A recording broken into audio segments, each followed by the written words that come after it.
Assalamualaikum warahmatullahi wabarakatuh. Perkenalkan, nama saya Aulia Nurrohmah, biasa dipanggil Aul.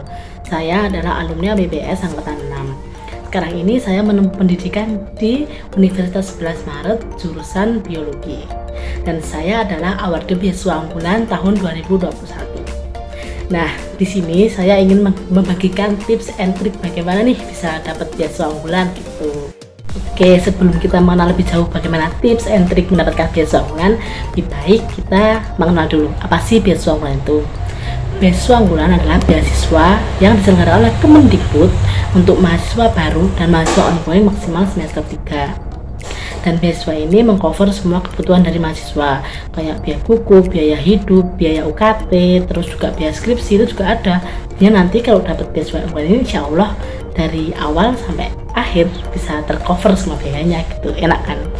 Oke, beasiswa unggulan ini juga dari dua seleksi gitu. Yang pertama adalah seleksi berkas dan yang kedua adalah seleksi wawancara. Nah, kita bahasnya seleksi berkas dulu ya. Seleksi berkas ini nanti pertamanya itu kita buat akun, kayak buat akun LTMPT gitu. Jadinya kita buat akun, login gitu kan. Nah, kalau udah selesai kita isi itu biodata. Biodata tuh nanti ada foto, KTP, KK, tagihan listrik, itu tuh dari kita gitu. Nah, habis itu setelah itu semua biodata masuk, terus kita pindah ke kolom orang tua. Nah, di kolom orang tua ini nanti ada kayak KTP orang tua, ayah, ibu gitu tuh dimasukin. Kalau maaf seumpamanya udah nggak ada, bisa diganti KTP pengasuh gitu atau wali. Nah, setelah kolom orang tua ada kolom riwayat organisasi. Jadi organisasi yang pernah kalian dapatkan sudah kalian alami di sekolah itu juga bisa dilampirin.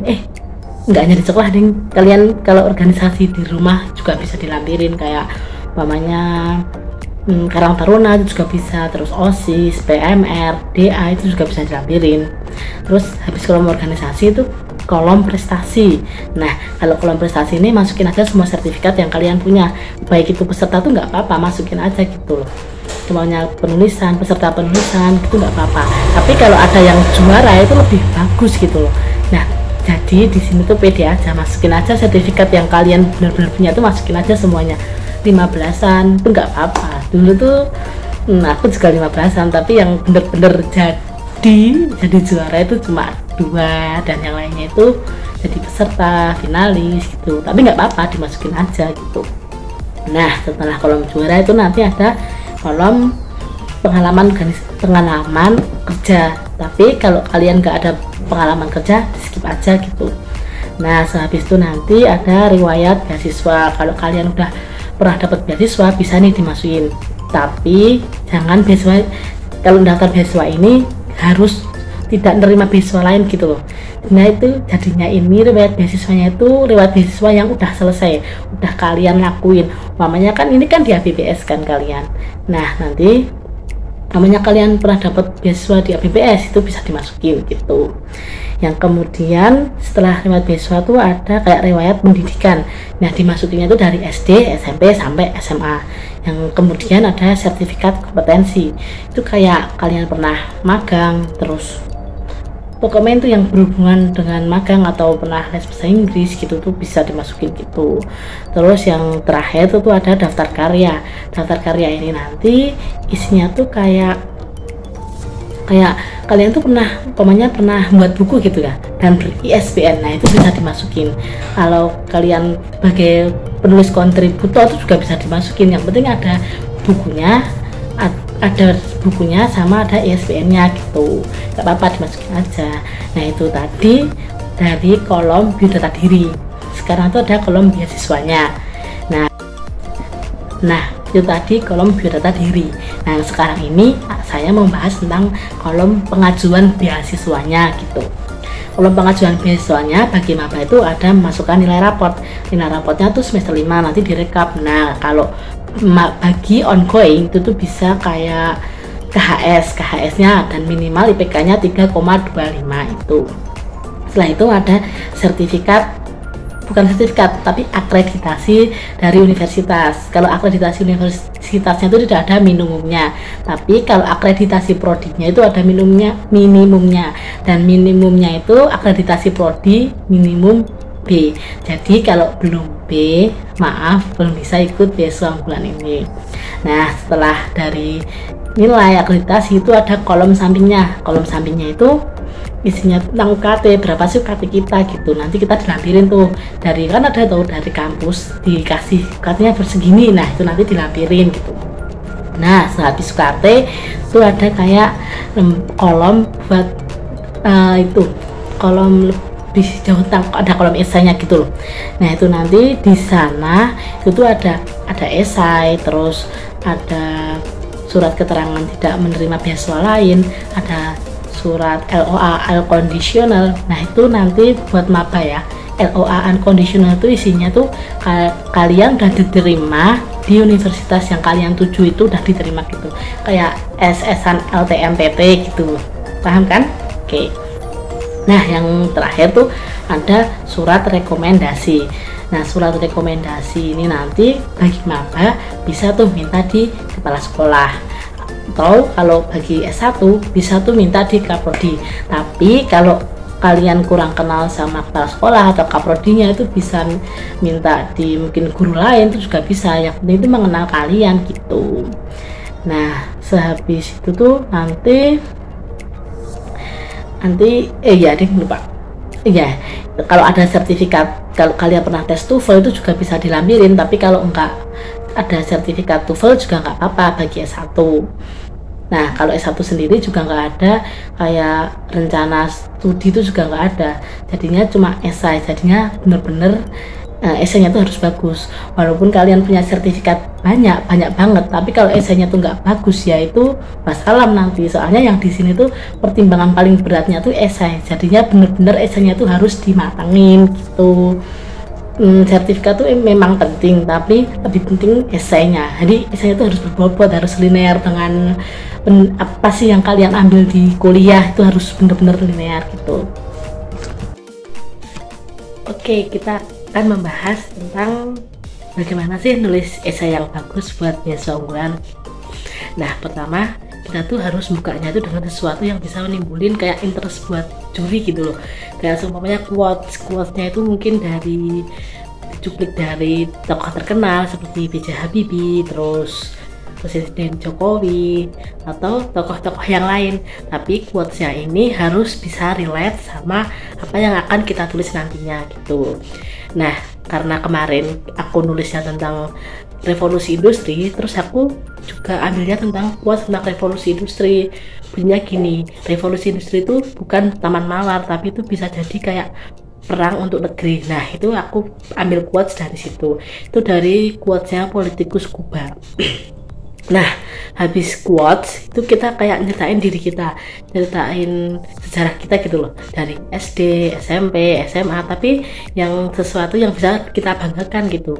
Coba prestasi gitu, atau pencapaian organisasi, karya, itu bisa dilampirin di situ. Nah, habis kita tuh kayak background dari kita, terus tuh kita ceritain juga kuliah kita, kenapa sih kita ambil jurusan yang kita tuju. Kemarin kan aku ambil biologi. Nah, itu alasannya aku ambil biologi apa, aku bilang aku pengen memajukan di bidang pertanian sama penelitian gitu kan. Nah, habis dari kuliah kita tuh juga kayak apa sih permasalahan yang ada di Indonesia gitu. Nah, kemarin gara-gara aku jurusannya biologi dan aku fokusnya ke pertanian sama penelitian, jadinya aku combine tuh kayak pertanian Indonesia kan emang banyak impor gitu kan. Nah, Indonesia itu sebenarnya banyak tanah tapi banyak impor. Nah, itu kan masalah. Terus juga penelitian itu kan jarang diminati di Indonesia. Nah, itu kan bisa tak jadikan masalah. Jadi dua masalah ini saling berkesinambungan kan. Nah, terus aku angkat nih, jadi masalahnya itu yang pertama itu pertanian gitu. Terus pertanian kenapa bisa kurang banget gitu, gara-gara penelitiannya kurang gitu. Nah, sehabis dari masalah aku munculin nih solusinya. Solusi dari pertanian itu apa? Nah, aku di sini tuh kayak nyertain tentang urban farming gitu. Urban farming kan jadinya tuh bisa bercocok tanam di lahan sempit, jadinya nggak usah butuh lahan banyak gitu kan. Nah tapi di urban farming ini juga harus butuh penelitian, maka dari itu penelitian itu bisa kayak menyelesaikan solusi dari permasalahan di pertanian, dan pertanian itu bisa, dan dengan majunya pertanian itu bisa kayak nimbulin ketahanan pangan buat Indonesia gitu. Jadinya itu kan kayak berkesinambungan gitu kan. Nah itu aku angkat, terus habis nyeritain solusinya gini, aku bilang kalau emang aku tuh belum bisa apa-apa gitu untuk sekarang, tapi kayak kita tuh nunjukin apa yang kita usahakan buat ngelakuin itu semua gitu, kayak namanya ikut apa itu organisasi kepenulisan, terus ikut lomba-lomba atau belajar tentang penelitian, belajar pertanian gitu. Jadinya itu setelah solusi, terus apa yang kita lakuin untuk Indonesia, apa yang kita lakuin sekarang ini gitu. Nah setelah apa yang kita lakuin itu sekarang ini ditulis itu kayak ngasih alasan kenapa sih kita tuh bisa, kenapa sih kita tuh harus dipilih buat BU, dan kenapa sih kita layak gitu kan. Nah aku tuh kemarin alasannya gini, aku memang enggak mungkin di luar sana itu masih ada banyak yang lebih unggul dari aku, tapi aku juga bagian dari Indonesia, aku punya hak untuk memajukan Indonesia gitu. Jadi kesimpulannya yang pertama itu membuat esai itu tuh buka dengan sesuatu yang bisa menarik interest juri, kayak quotesnya itu harus yang relate sama apa yang kita akan bicarakan nanti. Terus yang kedua itu kayak nyetain kehidupan kita, terus prestasi kita, organisasi, mungkin karya yang udah kita angkat gitu kan, udah kita terbitin gitu. Nah terus itu kenapa sih kita milih jurusan kuliah itu, apa sih urgensinya gitu, terus kita sambungin tuh sama masalah apa yang ada di Indonesia, dan itu harus relate dengan apa yang kita ambil di kuliah gitu. Kalau biologi ya tentang pertanian, mungkin kesehatan juga bisa, terus kalau pendidikan tentang pendidikan di Indonesia, terus kalau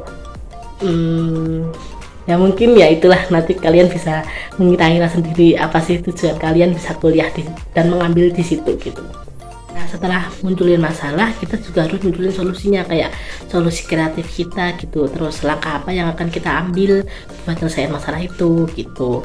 Nah terus setelah solusinya kita tuh kayak jelasin, kayak aku ya ini jelasin kayak aku tuh yang sebenarnya belum begitu kompeten, tapi langkahku itu apa gitu, kayak emang kita kan belum masuk lebih jauh ke dunia itu gitu loh, kan kita juga masih mahasiswa gitu kan. Jadinya kita tuh ambil langkah-langkah yang kita lakukan untuk bisa menyongsong dari ide-ide kita itu, untuk bisa merealisasikan ide-ide kita itu gitu. Nah setelah semuanya ditulis, kita tuh kayak buat closing statement. Nah closing statementnya itu alasan kenapa kita itu layak untuk mendapatkan BU gitu. Nah itu tadi cara-cara membuat esai yang bisa menarik perhatian dari dewan juri. Nah setelah semua berkasnya ditumpuk itu kita tinggal nunggu pengumuman. Dulu itu berkasnya itu sekitar Agustus, terus pengumumannya itu September. Pengumuman itu nanti kita masuk ke sesi wawancara. Nah sesi wawancara di situ sebenarnya tuh setiap orang beda-beda ya. Ini aku cerita berdasarkan pengalaman yang aku punya gitu ya. Nah jadi pas wawancara itu sebenarnya aku tuh nggak lama-lama banget, aku ini cuma 10 menit mungkin ya.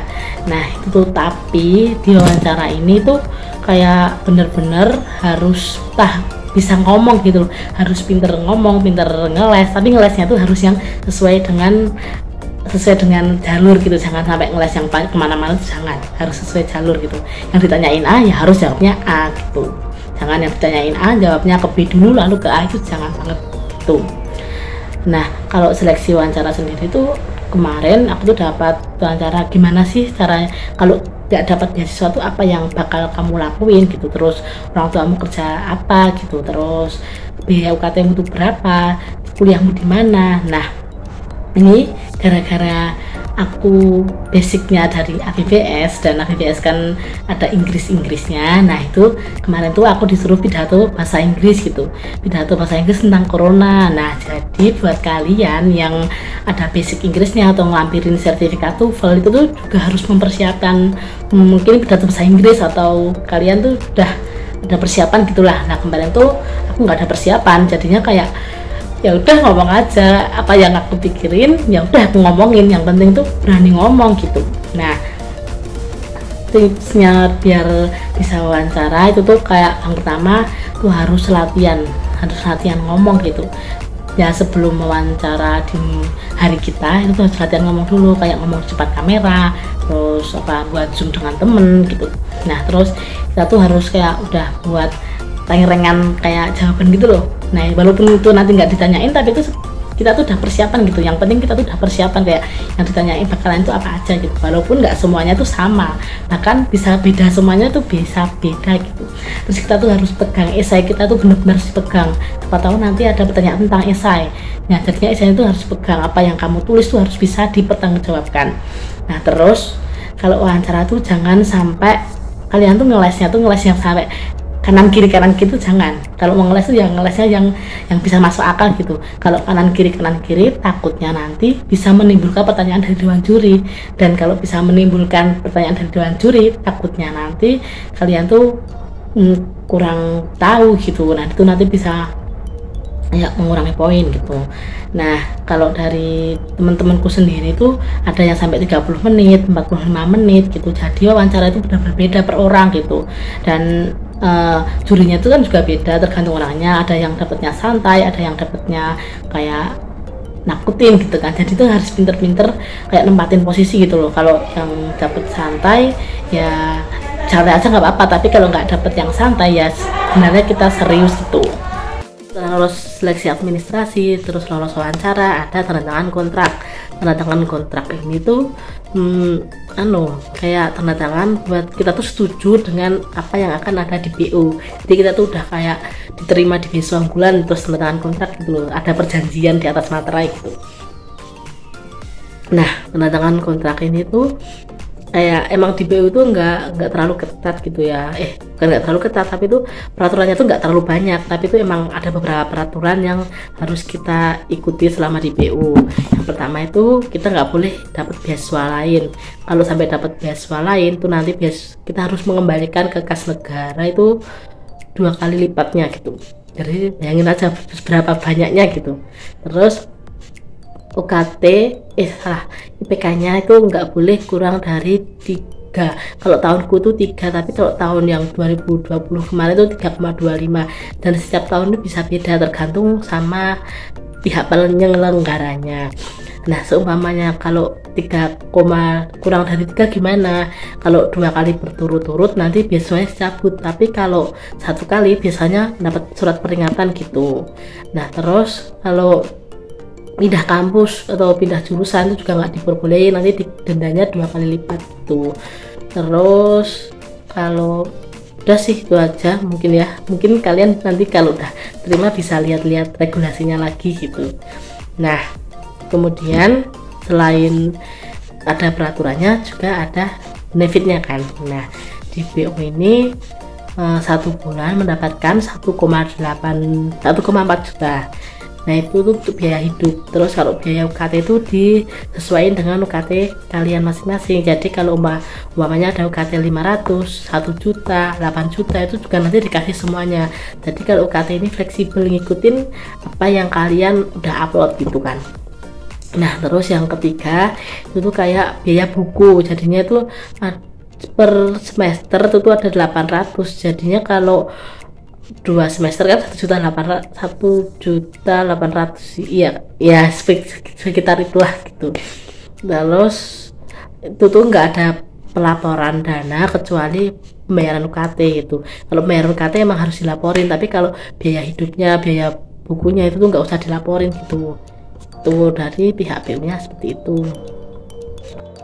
Nah, itu tadi pemaparan tentang beasiswa unggulan. Semoga bermanfaat. Apabila ada salah kata mohon dimaafkan. Wassalamualaikum warahmatullahi wabarakatuh. Semoga bisa lolos beasiswa unggulan tahun 2022.